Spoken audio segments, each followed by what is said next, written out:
இந்த குரு பயிற்சியில் கும்பராசி எப்படிமா இருக்கு சொல்லுங்க. குரு பயிற்சியில் இந்த கும்பராசிக்கு எவ்வளவுலாம் நன்மைகள் நடக்க போகுது? இப்போ நீங்கள் உங்களுக்கு லக்னத்தில் இருக்க ராகு கேது அடுத்த வரக்கூடிய டிசம்பரில் உங்களுக்கு நகர்ந்து வந்துடுவாங்க. அது வரைக்கும் கொஞ்சம் பொறுமை, பொறுப்புணர்வு, சகிப்புத்தன்மை, விடாமுயற்சி, விஸ்வரூப வெற்றி. நீ பெயின், அதே போல் ஆப்ரேஷன்லாம் பண்ணியிருப்பாங்க. அது வந்து நம்ம வெளியே வருவோமா செய்வோமா, இதில் எல்லாமே உங்களுக்கு சரியாயிடும், நல்லாவே ஆயிடும்.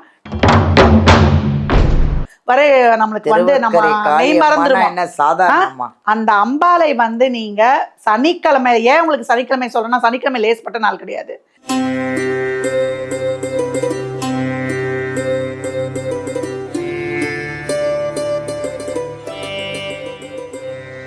அனைவருக்கும் வணக்கம். This is Balambika. உலகமெல்லாம் பார்த்துட்டு இருக்கிற எங்கள் ஜோதிடர் யுகம் சேனல் அனைவருக்குமே வணக்கம்.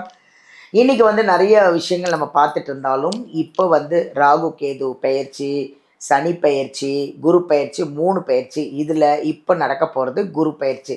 இந்த குரு பயிற்சியில் 12 ராசிக்கு எப்படி இருக்க போகிறது அப்படின்னு சொல்கிறதுக்காக ஒரு அருமையான ஒரு ஜோதிடர் வந்திருக்காங்க. யாருன்னு பார்த்தீங்கன்னா நம்ம ஜோதிடர் கலையரசி ஆதித்ய சொர்ணலட்சுமி அவர்களை தான் நம்ம பார்க்க போகிறோம். 12 ராசிக்கும் குரு பயிற்சி எப்படி இருக்குன்னு சொல்ல போகிறாங்க. வாங்க நேரடியாக அவங்களையும் நம்ம சந்திச்சிருவோம்.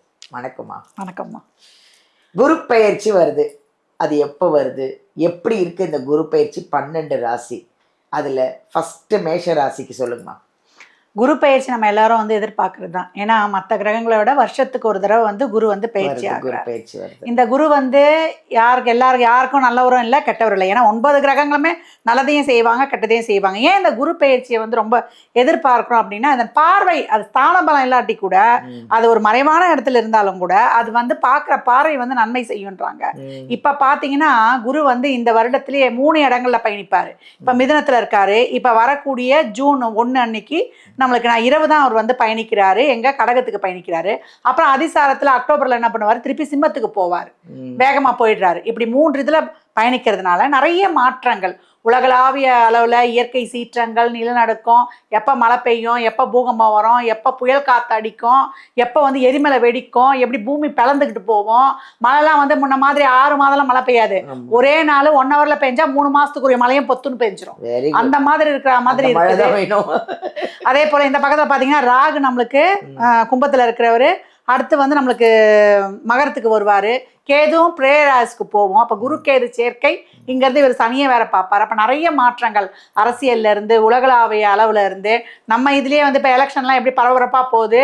பலம் குன்றியவர்கள் பலம் வாய்ந்து, பலம் வாய்ந்தவர்கள் பலம் குன்றி, இப்படி மாறி மாறி மாறி எப்பவுமே சிம்மத்திலையும் கும்பத்திலையும் ராகு கேதுகள் இருக்கும்போது, கேந்திரத்துல சூரியன் வரும்போது அரசியல பெரிய மாற்றங்கள் காணலாம்.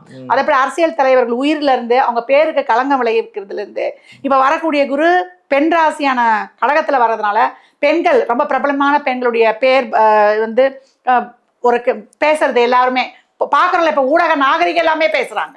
அந்த மாதிரி ஒரு அவதூறுகள் வருவது, அவங்க ஆரோக்கியம் பார்த்துக்கிறது, இதெல்லாமே பார்க்கணும். அதே போல் அரசியல் தலைவர்கள், செலிபிரிட்டிகள், அதே போல் பெண் குழந்தைகள் பாதுகாப்பு, அதுக்கு எல்லாமே இப்பெல்லாம் வந்து எடுத்துகிட்டு வரணும்லாம் நிறைய சொல்லியிருக்காங்க. இதெல்லாம் நல்லபடியாக நடக்கணும். அதே போல் தங்கம் வந்து முதலீடு செய்யறது ரொம்ப அதிகரிக்கும். பால் சார்ந்த பொருட்கள், நீர் சம்பந்தப்பட்ட போக்குவரத்து, அதே போல நம்ம கால்நடை, விவசாயம், நம்ம பழங்காலம் இருக்கு இல்லையா, இந்த இயற்கை விவசாயம், அதெல்லாம் பெருகும். இப்ப இந்த காலகட்டம்லாம் வந்து இந்த பித்ரு தோஷம்லாம் சொல்றாங்க, அப்படிலாம் பண்றாங்க இல்லையா, அவங்கெல்லாம் இந்த விவசாயிக்கு, கால்நடைகளுக்கு இந்த கருப்பு நிற ஆடுகள்லாம் வாங்கி கொடுத்துட்டாங்கன்னா இந்த ஏழை விவசாயிகளுக்கு எங்களுக்கு இந்த பித்ரு தோஷன்றதெல்லாம் போயிடும். போகும்போது ஏன்னா நிறைய அதான சொல்றாங்க, உயிரோட இருக்கும்போது இருக்கிற அம்மா அப்பாவுக்கு நம்ம சோறு போடுறது கிடையாது சொல்லுவாங்க. நம்ம ஒரு பழமொழியே இருக்கு, நம்ம பின்னாடி வந்து செவுத்துக்கு வச்சு அழுவாங்கன்னே இருக்குது. அந்த மாதிரிலாம் இருக்கக்கூடிய சின்ன சின்னதெல்லாம் இந்த மாதிரி விவசாயிகளுக்கு, விவசாயத்துக்கு இந்த மாதிரிலாம் நம்ம உதவி பண்ணும்போது ரொம்ப சிறப்பாக இருக்கும். புது புது நோய்கள் நிறைய வரும். எல்லாத்துக்குமே மருந்தும் கண்டுபிடிப்புல இருக்கும். அதே மாதிரி ஊடகம், இந்த மாதிரி வந்து நம்மளுக்கு ஊடகத்துறையில ரொம்ப பெரிய அளவுல இருக்கும். இந்த போன்லயே போய் வந்துருச்சு, இதுக்கு மேல எல்லாம் தெரிஞ்சுக்கிற மாதிரியே வரும். ரொம்ப டிஃபரெண்டா இருக்கும். அதுதான். அதே போல ஆன்மீகவாதிகள், அரசியல்வாதிகள் சண்டை போட்டுக்கிறது, இந்த மாதிரி எல்லாமும் நடக்கும். அதே போல அரசியல் தலைவர்கள் அவங்க ஒருத்தருக்கு ஒருத்தர், இல்ல மக்கள் தான் பாதிக்கப்படுவாங்க. ஏன்னா வேலை வாய்ப்பு, ஏன்னா மகரத்துக்கு வந்தோடனே தொழிலாளிகள் போர்க்கொடி தூக்க ஆரம்பிச்சாங்க. உழைப்பின் ராசி, முதலாளித்துவம் தொழிலாளித்துவம் வந்து காரசாரமா வாதங்கள் போக போகுது. அப்படி இருக்கும்பொழுது என்ன ஆகுன்னா, தொழில் ஒரு பக்கம் நலிவடைஞ்சாலும் வரி வாய்ப்பு இதெல்லாம் வந்து ரொம்ப பெருசாகிடும். பராபவ வருடமே நம்மளுக்கு கொஞ்சம் இதுவாக இருக்குது, போன வருடத்தை விட இந்த வருடம் நல்லா இருக்குமானா இதுவும் வந்து நம்ம அப்படியே பிதுங்குது. இனிமே 2031 வரைக்குமே இப்படிதான் இருக்கும். இதெல்லாம் நம்ம கடந்து வர்றதுக்கு தான் இறை மார்க்கத்தை கண்டிப்பா பிடிச்சுக்கணும். சேரிட்டி, தான தர்மம். ஏன்னா சனி இருக்கிறது 12, காலச்சக்கரத்தின் 12, 6ஆம் இடத்தை பார்க்கறதால நம்மளே முதல்ல வர்ற சம்பளத்துல முதல் ஒரு சிறிய தொகையை தான தர்மத்துக்குன்னு வச்சுட்டோம், ஏழை எளியவருக்கு வச்சுட்டோம், எல்லா உயிர்களையும் நம்மளை போல பாவிச்சோம்னா என்னைக்குமே அனைவருமே சந்தோஷமா நல்லதே நடக்கும். அதேதான்.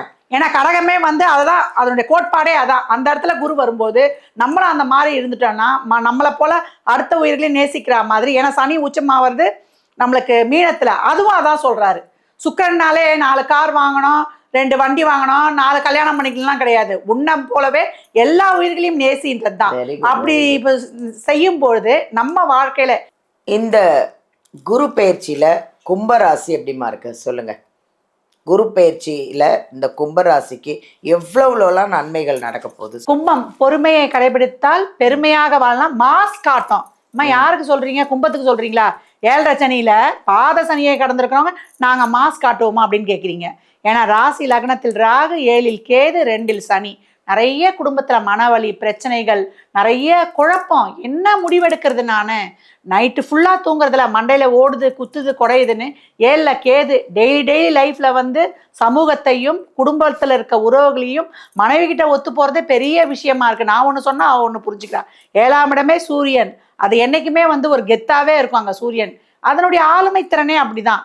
அப்போ நீங்கள் என்ன பண்ணுவீங்க? நம்ம பொண்டாட்டி நம்மளை மதிக்கல, புருஷன் நம்மளை மதிக்காமல் ஏதோ தனாவட்டா பேசுகிறாருன்னு அப்படின்னு நினைப்பீங்க. அதெல்லாம் விட்டுருங்க. ஏன்னா 7.5 சனியில் எல்லாமே வந்து ஒரு ராகு இருக்கும்போது நம்ம சிந்தனையே வேற மாதிரி போயிடும். இதில் இருக்கக்கூடிய சதயம் அனுபவித்த பிரச்சனைகள் அதிகம் அப்படின்னு சொல்லலாம். ஏன்னா ராகுவின் நட்சத்திரம், ராகுவே சுயச்சாரத்தில் போறாரு. நிறைய உறவுகளை இழந்தவர்கள், உடைமைகளை இழந்தவர்கள், அவங்க வந்து இழக்காதே எதுவுமே கிடையாது. இதில் 3 நட்சத்திரம் இருக்கு. ஆனாலும் ஏன் ராகுவை சொல்றேன்னா, அது ராகுவோடைய சுயச்சாரம் சதயம் எல்லாத்துலேயுமே ஒரு மாய வலையில போயிடும். அன்பை வச்சாலும் ஓவரா வச்சிடும். இதில் இருக்கக்கூடிய ராக பூந்து விளையாடுவார். இது சனிக்கு ரொம்ப வந்து ஒரு மூலத்திரிகோணம் பெற்ற இடமா, அதில் வந்து ரொம்ப பவுண்டரி செட் பண்ணாமே. கும்பம் வந்து வாழ்க்கை நல்லா இருக்கணும்னா ஒரே ஒரு தம் ரூல் தான், பவுண்டரி செட் த பவுண்டரி அப்படின்னு சொல்லிடணும். ஆக்கப்பூர்வமான விஷயங்களுக்கு பவுண்டரி வேண்டாம். தேவையில்லாம ஒருத்தரோட பேசுறது, தேவையில்லாத ஒரு விஷயங்களை செய்யறது, தேவையில்லாத லௌகிக விஷயம் என்னவோ டைமை ஒரு ஃபோன் எடுத்தா கூட தள்ளிக்கிட்டே போவோம். அது மாணவராக இருந்தாலும் சரி, வயதானவர்களாக இருந்தாலும் சரி, எதை அவாய்ட் பண்ணணும்னு சொல்றோமோ அந்த விஷயங்களுக்குலாம் ஒரு பவுண்டரி வச்சிருங்க. ஏன்னா 5ல் இருக்கக்கூடிய குரு இனிமே 6க்கு வந்து உச்சமாக போறார். 6ஆம் இடம் என்பது ருண ரோக சத்துருஸ்தானம். இதுல வந்து நீங்க ஆக்கப்பூர்வமான விஷயத்த செய்யலைன்னா உங்க வாழ்க்கை அதல பாதாளத்துக்கு போயிடும். ஏன்னா ஏற்கனவே வந்து உங்களுக்கு 2ல் சனி இருந்து 8ஆம் இடத்தை பார்க்குறாரு. அப்போ இப்போ வரக்கூடிய ஒரு தேவையில்லாத பழக்கமோ செய்கையோ எதனா ஒரு ஈடுபாடோ அது 8 என்ற தீர்க்க முடியாத பிரச்சனையாகி உங்கள் வாழ்க்கையை வந்து சாப்பிட்றோம். 7.5 சனியில் தான் வாழ்க்கையில் முன்னுக்கு வர முடியும். 7.5 சனியில் தான் சரித்திரமாக படைக்க முடியும். இப்போ நீங்கள் உங்களுக்கு லக்னத்தில் இருக்க ராகு கேது அடுத்த வரக்கூடிய டிசம்பரில் உங்களுக்கு நகர்ந்து வந்துடுவாங்க. அது வரைக்கும் கொஞ்சம் பொறுமை, பொறுப்புணர்வு, சகிப்புத்தன்மை, விடாமுயற்சி, விஸ்வரூப வெற்றி. உங்கள் முயற்சிகளை தொடர்ந்து போடுங்க. என்னென்ன பண்ணணுன்றதை கேட்டு வச்சுக்கோங்க. உங்க தொழிலை நீங்க வந்து ஈடுபாடு பண்ணுங்க. உங்களை நீங்க ஆக்டிவேட் பண்ணிக்கணும். ஒரு கல்யாணமோ, ஒரு வீடு கட்டுறதோ, ஒரு குழந்தை பேரோ, அதுக்கெல்லாம் முயற்சியை போடுங்க. அது பாட்டு தானா நடக்கும்னு உங்களுடைய முன்னேற்றத்தை நோக்கி அந்த பாதையில் பயணிக்கும் பொழுது உங்களுக்கு வெற்றி நிச்சயம், வேத சத்தியன் அப்படின்னு சொல்லலாம். அப்ப கும்பம் இந்த காலகட்டம் நான் ஏற்கனவே சொன்ன மாதிரி தான், ஒரே வரியில பொறுமை காத்தால் பெருமை சேர்க்கலாம். மாஸ் நிச்சயம் காட்டும். கும்பம் காலச்சக்கரத்தின் 11. நீங்க வந்து லாபத்தை அடையலைன்னா வேற யார் அடைய போறது? அப்ப இந்த காலகட்டம் அனைத்து விதமான செயல்களையும் பண்ணிக்கோங்க. லோன் கிடைச்சிடும். ஒரு நல்ல ஒரு தொழிலை உருவாக்கிக்கோங்க. எல்லாமே உங்களுக்கு வந்து ஒரு பயனுள்ள செயல்களை செய்யும் பொழுது பக்குவமாக அதை கடந்துடலாம். உடல் ஆரோக்கியம் ரொம்ப முக்கியம். நீ பெயின், அதே போல் ஆப்ரேஷன்லாம் பண்ணியிருப்பாங்க. இது வந்து நம்ம வெளியே வருவோமா, செய்வோமா, இதில் எல்லாமே உங்களுக்கு சரியாயிடும், நல்லாவே ஆயிடும். நம்பிக்கை மட்டும் வேணும். வெற்றிகரமாக பயணிங்க. இப்ப கும்பராசி வந்து வணங்க வேண்டிய காளி யாருன்னு கேட்டீங்கன்னா திருவக்கரை மதுரை காளி. இந்த பேரை கேட்கும் போதே நம்ம உடம்பெல்லாம் உச்சி முதல் உள்ள காலம் வரை நம்மளுக்கு வந்து நம்ம மெய் மறந்துருவோம். அந்த அம்பாலை வந்து நீங்க சனிக்கிழமை, ஏன் உங்களுக்கு சனிக்கிழமை சொல்றேன்னா சனிக்கிழமை லேஸ்பட்ட நாள் கிடையாது. அதுல வழிபடும் பொழுது இல்ல உங்க பிறந்த கிழமைகள்ல வெள்ளி செவ்வாய் வீட்டுல வந்து நெய் தீபம் ஏற்றி நீங்க வழிபடும் பொழுது அன்னதானம் நிறைய செய்யுங்க, நல்ல காரியங்களை செய்யுங்க. வாயில்லா பிராணிகளுக்கு, ஏன்னா 6ல் வந்து இப்போ உச்சமாக போறார் குரு. அப்ப சோஷியல் ஆக்டிவிட்டிஸ்ல உங்களை ஈடுபடுத்திக்கும் பொழுது கும்பம் நிச்சயம் மாஸ் காட்டும், ஜெயிக்கும், கோபுர கலசமாக திகழும். கும்பராசிக்கு என் நல்வாழ்த்துக்களை தெரிவித்துக் கொள்கிறேன். நன்றிம்மா, நன்றி நன்றி, ரொம்ப சந்தோஷம்.